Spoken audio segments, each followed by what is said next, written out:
Alright, so let's take a look at creating an icon. And in this example here, we're going to create kind of a little Windows XP monitor icon, but the techniques that you'll learn in this one are virtually the same as you're creating icons for use for your web pages or on the computer. Now, I'm also going to put this file available for download, so you can download it and you can kind of dissect it.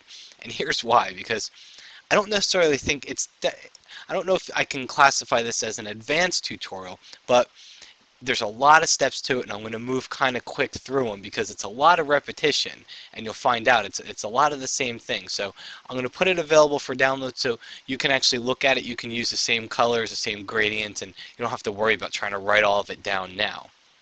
Okay, so that said, let's go ahead and get started. And let's hide both of these layers, and let's just start from the bottom here. And the first thing that we want to do, and before I get going here, I'm actually going to credit a gentleman over at SitePoint.com. His name's Corey Halfley, and this is where I kind of got the idea for it. I read it in a tutorial. It looked like a good, like it would make a good video because it's. I thought there were some elements in it that could use a good visual representation in a video. So anyway, I just want to give credit where credit's due. Now, let's go ahead and start off with the rectangle shape tool. And I'm going to start. I'm going to create kind of a light gray shape here, and it doesn't really matter what color. I just want to create a rectangle, a square shape, and this is going to be for the monitor. Now, by default, as I'm creating these shapes, you can see up here in the style, it's picked up a style, so I'm going to change the style back to none. Now, I'm going to go and I'm going to create a rounded rectangle. I'm going to draw it right on top of the original one, and you can use your spacebar key if you need to move it around at all. I'm going to create a rounded rectangle, and notice it's on top, so I'm going to drag it below. I'm also going to double click it and fill it with a little bit of a darker color. The next thing I want to do here is kind of make the shapes, kind of add a little bit of perspective to the shapes. So let's click on the top one, and let's go press Control on the PC, Command on the Mac, and the letter T. And then we're going to add a little perspective here. So hold down your Control or your Command key. Let's move this one down, move this one in a little bit, and we'll move this one up a little bit and this one up here a little bit. So this can really vary for whatever you're trying to do. You just want to add some perspective to it, so it doesn't have to be perfect. And we'll go ahead and, I'm the forever tweaker, so I'm always tweaking it, but we'll have to leave it at that one. Now, let's select the bottom layer, and we're going to do the same thing with this bottom one. So Control or Command T, hold down your Control key. Let's bring this one out. And let's bring this one in a little bit, and we'll do the same thing down at the bottom here, and we don't want to bring it out too much, we just want to give it some perspective, and that looks pretty good, so we'll press enter. Okay, so now you can see we're starting to get the basis of our monitor here. Now what we want to do is start adding a little bit of color. So let's go to this top layer and go and double click in the empty area of the layer. We're going to add a layer style here. I'm going to add a gradient overlay. And from my gradient picker, I've created some gradients already. We're going to use these three here. So let's use this one. And again, if you download this file, you'll have the gradient in there. And let's change it to radial. And I'll use my cursor to kind of move it up a little bit and also increase the scale. And click OK. So now I've got the monitor. Now I want to do the same thing for this background here. So let's double click in an empty area there. Add a gradient overlay, and I'm going to use this darker gradient. If you look at it, it's kind of a gray color to a purple color. And then what we'll do here is just change the angle. What I want is the gray color up here and the purple color down here. So just maneuver the angle around until it looks like you're getting that effect. And you can also adjust the scale setting here too, and that looks pretty good. So we'll click OK. So now we've got that part of our monitor. Now what we want to do is add a couple of highlights in here. So what I'm going to do is Control or Command click on the background of the monitor, and then I'm also going to Control click, but I'm going to hold down my Alt or my Option key, and I'm going to click on this top one, and watch what that does. See, it just puts a selection around everything else but that inside of that monitor. So that's what we're looking for here.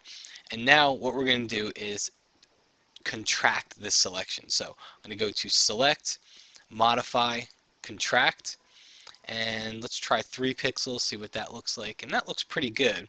And now I've just got that inside selected, so we'll create a new layer, And now I'm going to change my foreground color to white, change my background color to a purple color. And again, these gradients are in the file that I have available for you to download. And the only thing I want to do here, let's zoom in, is let's switch over to quick mask mode. Okay, and I'm going to grab my brush tool. I'm going to paint away these bottom areas. All I want to do is fill this top side right here. So then we'll go back into this mode, and all I'm going to do here is just drag that gradient. Remember, I created a new layer for it, so I'm just going to drag it. Creates a nice little highlight for me if you deselect. Now I've got that highlight. The other thing I want to do here is create a little highlight at the bottom, so let's duplicate. This is we'll call this one, let's name them here. Naming might help a little bit. Screen. And so it's going to be a copy of the screen, and this will be back monitor. Okay, so here's our screen and our copy. Let's take this back layer of the screen here.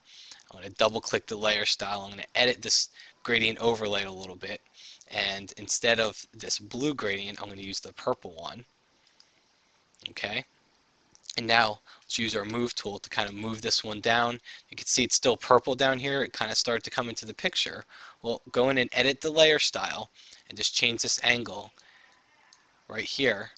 Change that angle and change it from radial to linear, and change that angle until you start to see some of that purple area, some of that white purple area coming at the bottom.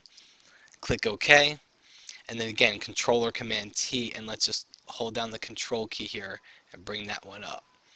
So now we get a nice little highlight at the bottom, and you can drop the opacity if you need to. Okay, so we have our monitor. Now the next part is we want to create the monitor stand. So we're going to have to use the pen tool for this one. And let's click on the background layer here because we want to create it in back. I'm just going to, here, let's zoom in a little so you can see a little closer. Just going to click, and then click and drag. I'm going to Alt or Option click to make this a corner point. I click again. Let's click right here, and then click again up here and click and drag a little bit, and then click to close that shape. Okay, and you notice I have my shape layers option selected up here. I'm always creating a shape layer. So here's that new shape. So now let's just use a little trick here in CS2. We'll Alt or Option click and drag that layer style down, and you see now it duplicated that gradient layer style onto here. And if you need to, you can always again come in here, edit the layer style, change your angle if you want to make it look a little bit different. So I think we're going to actually leave it the way it was. I want the highlight up here. Okay, now what we want to do is create another shape with the pen tool. And I'm going to click, and this is just for the side of the monitor. Put it right here. And since this is going to be behind, I don't worry about what I do on this side of it, because what we'll do, you see the layers on top of it, let's just drag it behind it. And now what you do is just come in here, double click on that layer style, go to your gradient overlay, and just flip the gradient overlay. So now the shadow's up here and the highlights down here, and that'll give us that depth of having that monitor stand there. Now we want to create the flat part of the monitor stand, so we're going to use our ellipse tool to do this, and just create an ellipse. Use your spacebar key to reposition it if you need to. That looks pretty good right there.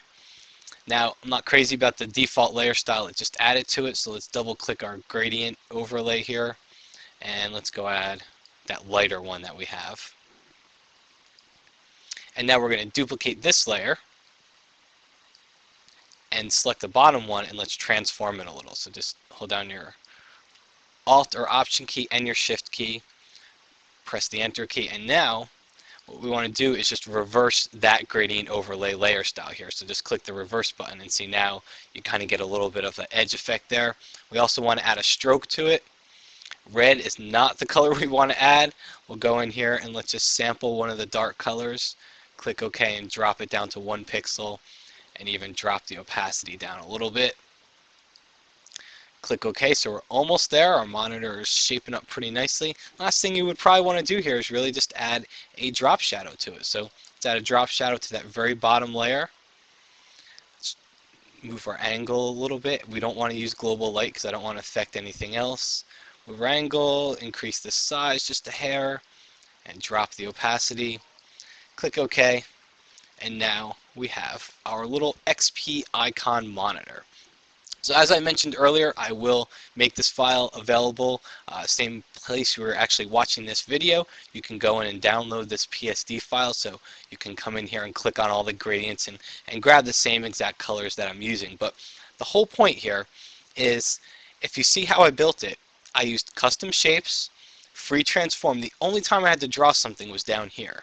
But I used custom shapes, free transform, I used the controller, the command key to kind of add perspective to it.